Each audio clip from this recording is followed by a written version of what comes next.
Kedekatan Menteri Pertahanan Prabowo Subianto dengan Presiden Joko Widodo menjadi pembicaraan elit politik dalam pemilihan presiden 2024. Kepala Badan Intelijen Negara bahkan sambil berkelakar berkata aura Jokowi sebagian pindah ke Prabowo Subianto. Aura Pak Jokowi sebagian sudah pindah ke Pak Prabowo.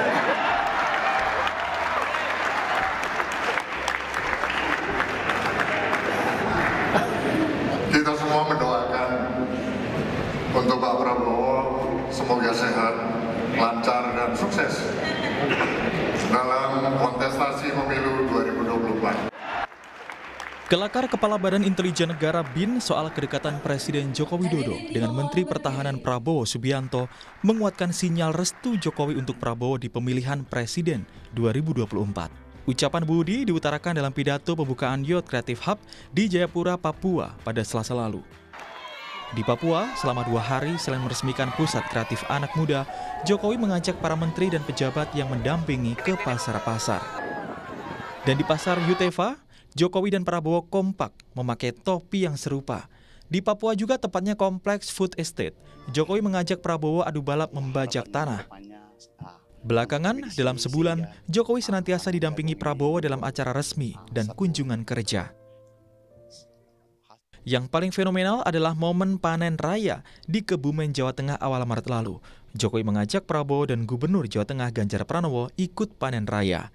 Maka spekulasi muncul bahwa selain Ganjar yang direstui Jokowi jadi calon presiden adalah Prabowo.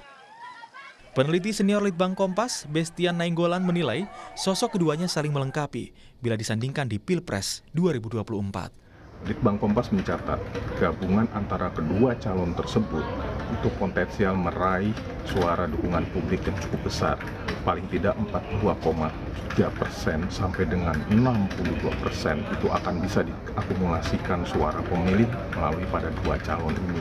Dari kedua calon tersebut memiliki latar belakang pendukung yang sebenarnya saling melengkapi, berbeda namun saling melengkapi.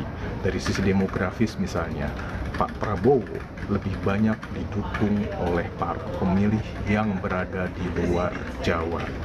Di Pulau Jawa, secara khusus ada di Jawa Barat. Ganjar memiliki basis pendukung yang hingga saat ini terfokus di Pulau Jawa, khususnya di Jawa Tengah maupun di Jawa Timur. Tapi soal siapa yang menjadi calon presiden dan siapa calon wakil presiden masih perlu keputusan politik, bukan sekedar angka dalam survei. Tetapi kalau di luar elektabilitas, posisi Pak Prabowo itu menjadi lebih kuat karena kalau berdasarkan hasil survei Kompas terbaru juga, pemimpin yang dirindukan publik saat ini lebih cenderung adalah pemimpin yang berlatar militer, baru kemudian kepala daerah, walaupun dalam proporsi yang tidak berbeda jauh. Nah, kombinasi-kombinasi antara besaran elektabilitas, kemudian latar belakang siapa yang layak menjadi presiden saat ini, saya pikir itu mendudukan keduanya, baik Prabowo sebagai presiden, Ganjar sebagai wakil presiden, ataupun juga Ganjar sebagai presiden ataupun Pak Prabowo sebagai wakil presiden dalam posisi yang masih imbang. Prabowo yang Ketua Umum Gerindra dan Ganjar yang kader PDI Perjuangan merupakan 2 dari 3 sosok yang senantiasa muncul di 3 teratas calon presiden 2024. Satu lainnya adalah Anies Baswedan yang sudah menjadi bakal calon presiden Koalisi Perubahan, yakni Partai Nasdem, Demokrat, dan PKS. Tim Liputan, Kompas TV.